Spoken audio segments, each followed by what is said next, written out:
அதே ஃப்ரெண்ட்ஸ் அனைவருக்கும் வணக்கம். எல்லாரும் எப்படி இருக்கீங்க ஃப்ரெண்ட்ஸ்? நல்லா இருக்கீங்களா? எல்லா இடத்துலையும் கேஸ் தட்டுப்பாடு எல்லாருக்குமே தெரியும். இப்போ வந்து இன்றைக்கி கடையெல்லாம் சுத்தம் பண்ணுற வேலை முடிஞ்சது, எல்லாமே ஃபினிஷ். இன்றைக்கி வந்து கடை காமிக்கிறாங்க எப்படி இருக்குன்னு சொல்லி. கலர்லாம் பண்ணியாச்சு. நடுவில் வந்து ஹஸ்பண்ட் கொம்பெல்லாம் கட்டி அதெல்லாம் நல்லா ரெடி பண்ணிட்டாரு. இப்போ வந்து கடை பார்த்துட்டு அதுக்கப்புறமா வந்து கேஸ் வாங்குறதுக்காக போகணும். எங்கள் நேரமாக என்னென்னு தெரியல, கேஸ் எவ்வளோ பிரச்சனை ஆயிடுச்சு. அதோடு வந்து நாங்கள் ஃபஸ்ட் டைம் வந்து அப்போ புவனேஸ்வரில் இருந்த அப்போ தான் வந்து இந்தியன் வந்து அப்ளை பண்ணியிருந்தோம். இந்தியன் அப்ளை பண்ணி 2020, இப்போ 2026 ஆச்சு. அதனால் வந்து இங்கே பக்கத்தில் வந்து நிமாப்படையில் வந்து அதை சேஞ்ச் பண்ணிக்கலாம் அப்படின்னு சொல்லி கேட்டால் அவங்க வந்து சேஞ்ச்லாம் பண்ண முடியாது, அது பிளாக் ஆகிடுச்சு அப்படின்னு சொல்லி சொன்னாங்க. அப்போ என்ன தான் பண்ணுதுன்னா அங்கே வந்து வர சொல்கிறாங்க, வந்துட்டு டாக்குமெண்ட்ஸ்லாம் இன்னொரு தடவை கொடுக்க சொல்லியிருக்காங்க. அது ஒரு பிரச்சனை, என்ன பண்ணுறதுன்னு தெரியல. இப்போ வந்து அங்கே போய் கேட்டேன். அவங்க வந்து என்ன சொன்னாங்கன்னா, சரி நீங்கள் அங்கே தான் போக வேண்டியிருக்கும் அப்படின்னு சொன்னாங்க. சரி இப்போதைக்கு பிளாக்கில் வந்து ஒன்று வாங்கிக்கலாம் அப்படின்னு சொல்லிட்டு பிளாக்கில் வந்து 3500 சொல்கிறாங்க. ஆக்சுவலாக வந்து புக்கில் 2 சிலிண்டர்னு புக் பண்ணி ஒன்று வாங்குறதுக்கு 2850 ஆகும் அப்படின்னு சொல்லி ஊரில் வந்து கேட்டப்போ வீட்டு பக்கத்தில் வந்து இந்தியன் வச்சுருக்கவங்க சொன்னாங்க. இந்த பிரச்சனை வரதுக்கு முன்னாடி இப்போ வந்து 3500 வந்து புக்கில் போட்டு வாங்குறதுக்காமா, ப்ளஸ் வந்து எக்ஸ்ட்ராவாக வந்து நம்ம கொடுக்கணும் பிளாக்கில் வாங்கும்போது அப்படின்னு சொன்னாங்க.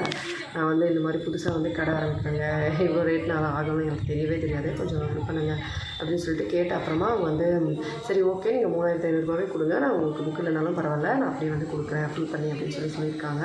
சரின்னு சொல்லிட்டு இப்போ ஹஸ்பண்ட் நானும் கிளம்புறோம். போய் ஒரு சிலிண்டர் வாங்கிட்டு அதுக்கப்புறமா வந்து கடை உள்ளே வச்சுட்டு நம்ம கொஞ்சம் பாத்திரம்லாம் வாங்கிட்டு கடை உள்ள எல்லாமே வச்சுட்டு வந்துடுறோம் அப்படின்னு பிளான் பண்ணியிருக்கோம். சரி இப்போ வீட்டிலேருந்து கிளம்புறோம். வீட்டிலேருந்து கிளம்பி இங்கே பக்கத்தில் வந்து கேஸ் வாங்குற இடம் கொஞ்சம் தூரமாக தான் இருக்குது. கிட்டத்தட்ட ஒரு 5-6 கிலோமீட்டர் இருக்கும். அங்கே வந்து நானும் ஹஸ்பண்டும் வந்து வெயிட் பண்ணோம். அவங்க வந்து ஆளையே காணோம். ஃபஸ்ட்டு வந்து செக் பண்ணும்போது அவங்க கடையை இன்னும் திறக்கவே இல்லை. ஃபோன் வந்து சுவிட்ச் ஆஃப்னு இருக்குது. ஃபஸ்ட்டு ஃபோன் பண்ணும்போது நிறைய ரிங்கு போச்சு, அவங்க எடுக்கவே இல்லை. அதுக்கப்புறமா வந்து நம்ம அடிக்கடி டிஸ்டர்ப் பண்ணக்கூடாதுன்னு சொல்லிட்டு கொஞ்சம் நேரம் கழித்து ட்ரை பண்ணால் அப்போவும் அவங்க வந்து எடுக்கலை. சரின்னு சொல்லிவிட்டு வீட்டுக்கு வந்துடலாம் அப்படின்னு சொல்லிட்டு அங்கேருந்து கிளம்பி வீட்டுக்கு வந்துவிட்டோம். காலையில் டைம் இது, அதனால் இங்கேருந்து கிளம்பி வந்துட்டு அதுக்கப்புறமா வந்து மறுபடியும் வீட்டுக்கு வந்த அப்புறமா ஈவினிங் வந்து இன்னொரு தடவை வந்திருந்தோம். அப்போ வந்து ஓப்பனாக இருந்துச்சு.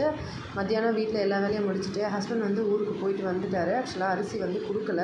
இப்போ வந்து வெயிட் மிஷின் ப்ராப்ளமாக. ஆக்சுவலாக அது வந்து ஹஸ்பண்ட் கிளம்புறதுக்கு முன்னாடியே சொல்லியிருந்தா கொஞ்சம் நல்லா இருந்திருக்கும். இங்கேருந்து போயிட்டு வெயிட்டில் ரொம்ப கஷ்டப்பட்டு வந்தார். அதுக்கு முதல்ல அவங்க சொல்லியிருந்தாங்கனாலுமே அவர் வந்து போயிருக்க மாட்டார். மறுபடியும் ஈவினிங் வந்து கேட்டவுடனே அவங்க வந்து மறுபடியும் இல்லைன்னு தான் சொல்கிறாங்க. லோடு வரல, நாளைக்கு வாங்க அப்படின்னு சொன்னாங்க. நாளைக்கு வந்து லீவு அப்படின்னு 4 மணிக்கு வாங்க அப்படின்னு சொன்னாங்க. அதுக்கப்புறமா பக்கத்தில் இந்த 99 கடைக்கு வந்துட்டு கொஞ்சம் திங்ஸ்லாம் வாங்கியிருந்தோம். அதெல்லாம் இந்த சின்ன சின்ன பிளாஸ்டிக்கில் அன்னக்கூடை மாதிரி ஒன்று, பக்கெட், அதுக்கப்புறம் ஸ்டோரேஜ் பண்ணுறது கொஞ்சம் திங்ஸ், இது எல்லாமே வந்து வாங்கிக்கலாம் அப்படின்னு சொல்லிட்டு. ஏன்னா வீட்டு பக்கத்துலேயே தான் இந்த மார்க்கெட் இருக்குது. நான் வந்து வேறு கடையில் வந்து வாங்கினேன்னா கண்டிப்பாக ரேட் எக்ஸ்ட்ராவாக போடுறாங்க. இங்கே வந்து நம்ம ஒரு சில பொருட்கள் வந்து கம்மியாக ரேட்டில் வாங்கிக்கலாம். என்கிட்ட பாத்திரம்லாம் நிறைய ஆல்ரெடி இருக்குது, அதனால் பாத்திரம்லாம் எதுவும் வாங்கலை. ஃபஸ்ட்டு வந்து ஒரு பெரிய அன்னக்கூடை வந்து நமக்கு கடைக்கு தேவைப்படும். ப்ளஸ் வந்து அரிசி ஊற வைக்கிற பாத்திரம்லாம் அப்புறமா வாங்கிக்கலாம், ஃபஸ்ட்டு கடை ஓடட்டும் அப்படின்னு சொல்லிட்டு பிளான் பண்ணிவிட்டு கொஞ்சம் கொஞ்சமாக வந்து வாங்கிட்டு கடைக்கு வந்துவிட்டோம். கடையில் வந்து கரண்ட் கனெக்ஷனே இல்லை. அவங்க புதன்கிழமை தான் தரேன்னு சொல்லியிருக்காங்க. ஏன்னா புதுசாக கனெக்ஷன் அப்ளை பண்ணியிருக்காங்களாம். புதன்கிழமை கொடுத்துட்டாங்கன்னா நம்ம வந்து வயரிங்லாம் பண்ணிக்கணும். இந்த அடுப்பு தான் வந்து நான் சொல்லியிருந்தேன் எப்படி யூஸ் பண்ணணும்னு சொல்லி. இதுக்கு மேலே வந்து விறகெல்லாம் வச்சுட்டு நம்ம அதுக்கு மேலே வந்து எரிய வச்சுக்கணுமா, அதுக்கு மேலே சமைக்கணுமா. கீழே வந்து விறகுலாம் வச்சு பற்ற வைக்கக்கூடாதான், மேலேருந்து செய்யணும் அப்படின்னு சொல்லி ஹஸ்பண்ட் சொன்னார். எனக்கு வந்து அந்தளவுக்கு டீட்டெயிலாக தெரியல. நானுமே கூகுளில் செக் பண்ணேன் ஓரளவுக்கு. அது வந்து ராக்கெட் அடுப்பு வந்து பார்த்துருந்தேன். அது வந்து அப்படி தான் இருக்குது, ஓரளவுக்கு அந்த மாதிரி இருக்குது. சரி பார்த்துக்கலாம் அப்படின்னு சொல்லி, அப்படியே முடியலன்னா அது மேலேயே கல் வச்சு நம்ம அடுப்பு மாதிரி நம்ம செஞ்சுக்கலாம் அப்படின்னு சொல்லிட்டு நினச்சிட்டு இருந்தேன். அதுக்கப்புறம் இதெல்லாம் தான் வந்து ஹஸ்பண்ட் கட்டியிருந்தார். ஆக்சுவலாக வந்து நைட் ஆகிடுச்சு வீட்டுக்கு வர்றது, ஈவினிங் டைம் இது. அதனால் கொஞ்சம் உள்ளே வந்து இருட்டாகவும் இருக்கிறதுனால சரியாக தெரியல. அதுக்கப்புறம் இந்த பொருளை தான் வாங்கியிருந்தோம். பிளாஸ்டிக் பக்கெட்டு, அதுக்கப்புறம் இந்த மாதிரி பொருள்லாம் ஒரு 2-3 வாங்கிட்டு 99ல் ஒரு கொஞ்சமான திங்ஸ்லாம் வாங்கிட்டு அதுக்கப்புறமா இது வந்து ஹஸ்பண்ட் இந்த மாதிரி கட்டியிருந்தாங்க, சமைக்கிற இடத்துலேருந்து தெரியக்கூடாதுன்னு சொல்லி வெளியே. அதுக்கப்புறமா இங்கேருந்து ஒரு 2-3 டைனிங் டேபிள் போடுற மாதிரி இருக்கும். இடம் வந்து இங்கேருந்து இப்படி நான் உள்ளுக்குள்ளே போய்ட்டு அங்கே சமைக்கலாம். ப்ளஸ் வந்து இங்கே ஃபுல்லாக வச்சுட்டு நம்ம வந்து சர்வ் பண்ணுறதுக்கு இடம் கரெக்டாக இருக்கும். அதுக்கப்புறம் இங்கே வந்து பாத்திரம் கழுவுறதுக்கு, அதுக்கப்புறமா வீட்டில் வந்து சமைக்கிறதுக்கு தண்ணி எல்லாமே இங்கேருந்து எடுத்துக்கலாம். இதை வந்து கலர் பண்ண அப்புறமா இந்த கலர் தான் ஹஸ்பண்ட் வந்து பண்ணியிருந்தாங்க, லைட் கலரு க்ரீனில். அதுக்கப்புறமா வந்து தண்ணி பையன் ஓப்பன் பண்ணி காட்டினா தண்ணி நல்லா இருக்குது அப்படின்னு சொல்லிட்டேன். அதுக்கப்புறமா வந்து வெளியில் வந்து நல்ல டார்க் க்ரீனாக அடிச்சிருந்தாங்க. ஏன்னா நீங்களே பார்த்துருப்பீங்க, இதுக்கு முன்னாடி லெட்டர்ஸ்லாம் வந்து ஒடியால் எழுதி வச்சுருந்தாங்க, கடை பேர், இதுக்கு முன்னாடி இருந்த கடை பேர். அதை வந்து மாற்றிட்டு இந்த மாதிரி நல்லா பளிச்சுன்னு வந்து ஹஸ்பண்ட் வந்து அடிக்கணும்னு சொன்னார். அப்போ தான் வந்து எழுதினாலும் நல்லா தெரியும் அப்படின்னு சொல்லிட்டு பேனர் வந்து ஆர்டர் கொடுத்துருக்கோம் ஆல்ரெடி. அதனால் வந்து ஃப்ளெக்ஸு இந்த இடத்துல அப்படியே வச்சுக்கலாம் அப்படின்னு சொல்லியிருந்தேன். அதுக்கப்புறமா சரி மேலெல்லாம் இதாக கட்டியிருந்தார். நான் தினமும் வேலை இருக்குதுன்னு சொல்லுவேன் இல்லையா, ஹஸ்பண்ட் வந்து கடையிலேருந்து ரொம்ப நேரம் வந்து இங்கே தான் வந்து இந்த வேலையெல்லாம் பார்ப்பார். இந்த கொம்பை எடுத்து கட்டுறது, இந்த கொம்பெல்லாம் வாங்கிட்டு வந்தது, அதுக்கப்புறம் பள்ளம் தோண்டி கட்டினது, அதுக்கப்புறம் சைடில் மேலே கருப்பு கலர் கவர் வந்து மேலே கட்டியிருக்காரு, அதுக்கு உள்ளே வந்து இந்த பச்சை கலர் கவர் இந்த மாதிரி வந்து கட்டியிருந்தார். வெளியே வந்து ஒரு குழா இருக்குது, இங்கே வந்து கை கழுவுறதுக்கு அந்த இடம் சரியாக இருக்கும் போல். அங்கே வந்து ஒரு பள்ளம் மாதிரி இருக்குது, தண்ணி இருக்குள்ளே போயிடும், அந்த மாதிரி இருந்துச்சு. இங்கே வந்து நம்ம வேணும்னா எழுதிக்கலாம், இல்லைனா நான் வந்து நம்ம ஃப்ளெக்ஸ் ரெடி பண்ணியிருக்கோம் இல்லையா, அதையே வச்சுக்கலாம், அப்புறமா வேணால் எழுதிக்கலாம்னு சொன்னேன். ஏன்னா அவங்க வரேன்னு சொல்லி இன்னுமே லேட் பண்ணிட்டு இருக்காங்கன்னு சொல்லி. கடை இப்படி தான் தெரியுதுங்க, பார்க்குறதுக்கு எப்படி இருக்குது. ரொம்ப கஷ்டப்பட்டு ஹஸ்பண்ட் வந்து ரெடி பண்ணிட்டார் ஒரு வழியாக, ஆள் கிடைக்காம ஊர்லேருந்து ஆளுங்களை கூட்டிகிட்டு வந்து அப்படி இப்படின்னு பண்ணி. அதுக்கப்புறமா வந்து ஹஸ்பண்டோட பேன் கார்டில் வந்து மிஸ்மேட்ச்லாம் நிறைய இருக்குதுன்னு சொல்லியிருந்தேன் இல்லையா, அதை வந்து ரெடி பண்ணுறதுக்கு அங்கே கொடுத்துருந்தோம். அவங்க வந்து என்ன சொல்கிறாங்கன்னா, எக்கச்சக்கமாக மிஸ்மேட்ச் இருக்குது, அதனால் வந்து நீங்கள் அங்கே டேக்ஸ் ஆஃபீஸ் தான் போய்ட்டு ரெடி பண்ணோம் அப்படின்னு சொன்னாங்க.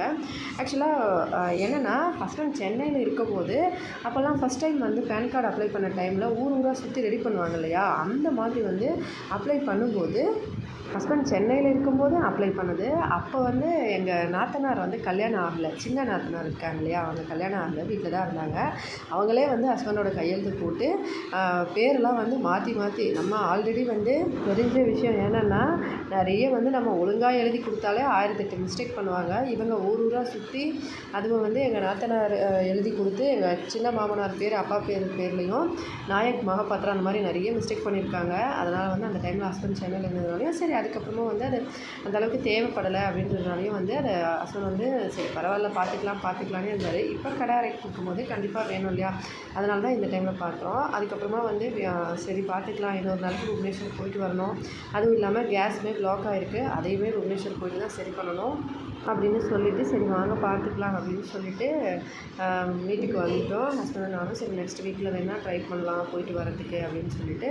அதுக்கப்புறமா கடையில் வரும்போது அரிசி வந்து கொஞ்சமாக தான் இருந்தது. சரி ஒரு 2 கிலோ வாங்கிட்டு வந்துடலான்னு சொல்லிட்டு நம்ம கடை அரிசி வந்து கேட்டேன். 50 ரூபா அரிசி இருக்கு இல்லையா, அந்த அரிசி கேட்டால் அவங்க வந்து இல்லைன்னு சொன்னாங்க.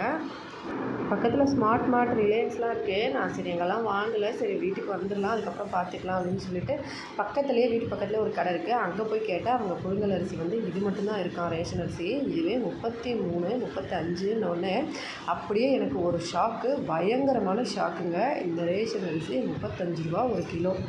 அரிசி வந்து நான் நினச்சி கூட பார்க்கல இவ்வளோ ரேட்டு வந்து இங்கே விற்பாங்கன்னு சொல்லி. ஆக்சுவலாக புவனேஸ்வரில் வந்து ஒரு ரேட்டு விற்றாலும் பரவாயில்ல, இங்கேயே 33 ரூபா அப்படின்றது கொஞ்சம் கஷ்டம்தான். அதுவும் வந்து 35 33ன்னு சொல்கிறாங்க. ரொம்ப வந்து நல்லா இருக்கிற அரிசி வந்து 35, ஓரளவுக்கு இருக்கிற அரிசி வந்து 33 34 அந்த மாதிரி சொன்னாங்க. நான் என்னங்க இது, ஒரு கடையில் கேட்டால் 33, இன்னொரு கடையில் கேட்டால் 35. அப்படியே வந்து ஷாக் ஆகிட்டேன், என்னடா இது இப்படியா அரிசி ரேட்டு, அதுவும் ரேஷன் அரிசிக்கா அப்படின்னு நான் வந்து அப்படியே ஷாக் ஆகிட்டேன். ஏன்னா ரேஷன் அரிசி நம்ம வந்து சென்னையில் யூஸ் பண்ணலாம், அப்படியே வந்து சாப்பிடாத மக்கள் என்ன பண்ணுவாங்கன்னா 5 ரூபான்னு சொல்லிட்டு விற்றுருவாங்க. எனக்குமே தெரியும் அது, நான் சென்னையில் வந்து நிறைய டைம் வந்து பார்த்துருக்கேன். நிறைய நண்பர்கள் வந்து 5 ரூபான்னு சொல்லி விற்பாங்க, அதை வந்து வாங்கிட்டு எல்லாரும் சாப்பிடுவாங்க. நம்ம வந்து இட்லி தோசைக்கும் பயன்படுத்தலாம். இங்கே வந்து 1 கிலோ 35 ரூபான்றது கண்டிப்பாக ஹையஸ்ட் ப்ரைஸ்ன்னு சொல்லலாம். அதுவுமே வந்து ஒடிஷா கவர்மெண்ட்டை பொறுத்த வரைக்கும் ரொம்ப ஒஸ்ட்டான விஷயம் என்னென்னா, வெறும் அரிசி மட்டும், அதுவும் புழுங்கல் அரிசி மட்டுமே வந்து ரேஷன் கடையில் கொடுப்பாங்க, வேறு எதுவுமே கிடையாது. இதையுமே இவ்வளோ ரேட்டு விற்றா மக்கள் என்ன சாப்பிடுவாங்க அப்படின்றது வந்து நினச்சவே எனக்கு ரொம்ப கஷ்டமாயிடுச்சு. ஏதோ ஓரளவுக்கு ஓகே பரவாயில்ல, வேறு என்ன பண்ணுறது. அரிசி வந்து நாளைக்கு ஹஸ்பண்ட் இன்றைக்கி போயிட்டு வந்தார், அரிசி இன்றைக்கி கொடுக்கல, அதனால் வந்து மறுபடியும் நாளானிக்கு கிளம்பும். அப்போ வந்து 20 கிலோ அரிசி வரும். எங்களுக்கு வந்து மாதத்துக்கு 10 கிலோ அரிசி. ஆக்சுவலாக ஹஸ்பண்டுக்கும் எனக்கும் மட்டும்தான் வந்து 5 கிலோன்னு சொல்லி கொடுக்குறாங்க. பசங்க பேர் ஆட் பண்ணி 1 வருஷம் ஆச்சு, அவங்க இன்னும் அது வந்து ஆட் ஆகவே இல்லை. அவங்க வந்து இதை கொடுக்குறாங்க பசங்களுக்கு. எனக்கும் ஹஸ்பண்டுக்கும் மட்டும் வந்து கொடுக்குறாங்க இப்போதைக்கு. அதுவே 10 கிலோ 3 மாதத்துக்கு ஒரு தடவை கொடுப்பாங்க. நாங்கள் வந்து போன மாதம் வந்து வாங்கலை அப்படின்றதுனால இந்த மாதத்துக்கு சேர்த்து வீட்டில் கொடுக்குறாங்க அப்படின்னு சொன்னாங்க. அதுவுமே வந்து கொடுக்கல. நான் வந்து என்ன பண்ணேன்னா நடுவில் உங்களுக்கே தெரியும் நான் வந்து நிறைய அரிசி வந்து சேல்ஸ் பண்ணியிருக்கேன். அது மெலிஸ் அரிசி வாங்கிட்டு அதுக்கு பதிலாக வந்து சாப்பிடணும் ஊரில் இருக்கும்போது. ஏன்னா வந்து அரிசி அந்தளவுக்கு தேவைப்படாது. இப்போ வந்து தினமும் வந்து நான் இட்லி தோசை வந்து ப்ராக்டிஸ் பண்ணுறதுனால தினமுமே வந்து இட்லி தோசை செஞ்சுட்டே இருக்கேன். அதனால் வந்து கொஞ்சம் எக்ஸ்ட்ராவே கூட அரிசி காலியாகுதுன்னு சொல்லலாம். ஏன்னா வீட்டில் இருக்கும்போது நிறையமாக செய்வேன். அந்த பக்கம் கொடுக்கணும் இந்த பக்கம் கொடுக்கணும் அப்படின்னு சொல்லிட்டு இப்போ வந்து இங்கே வந்து ரேஷன் அரிசி வாங்குறது ரொம்ப கஷ்டமாக இருக்குது. ஏன்னா வந்து கண்டிப்பாக வந்து இன்னும் ஒரு 4-5 நாளைக்கு நம்ம இதுக்கு பதில் வந்து மெலிஸ் அரிசி கூட வாங்கி யூஸ் பண்ணிக்கலாம். ஆனால் இவ்வளோ 35 ரூபா கொடுத்து நம்ம அது வாங்குறதுக்கு 50 ரூபா கொடுத்து இந்த அரிசியை வாங்கிடலாம் இல்லையா அப்படிதான் தோணுச்சு. அதுவும் காலையில் நைட்டில் இட்லி தோசைன்னும் போது நம்ம வந்து மத்தியானத்துக்கு மட்டும் தானே சாதம், அதனால் மெலிஸ் அரிசி சமைச்சிக்கலாம் அப்படின்னு ஒரு ஐடியா இருந்துச்சு. அதுவும் வந்து கேஸும் வந்து ரொம்ப நேரம் வேகும் ரேஷன் அரிசி. அதை நம்ம குக்கரில் வச்சா ஓகே, ஆனால் கஞ்சி சாதத்துக்கு குக்கர் வச்சா நல்லா இருக்காது. அதனால் வந்து கண்டிப்பாக நம்ம அந்த அரிசி வாங்கி ஆகணும் அப்படின்னா கேஸ் வேறு இந்த மாதிரி பிரச்சனை இருக்குது. என்ன நடக்குதுன்னு தெரியல. எல்லாம் வந்து வெறும் ட்ரபுளாகவே போயிட்டு என்ன வந்து தெரியல. சரி, வீடியோ பிடிச்சிருந்தா லைக் பண்ணி ஷேர் பண்ணி சப்ஸ்கிரைப் பண்ணுங்கள். நன்றி, வணக்கம். அப்படிலாம் சொல்லக்கூடாது. சாரி சொல்லு. சாரி எல்லாம் எனக்கு இஷ்டம் இல்லை. சாரி சொன்னேன்.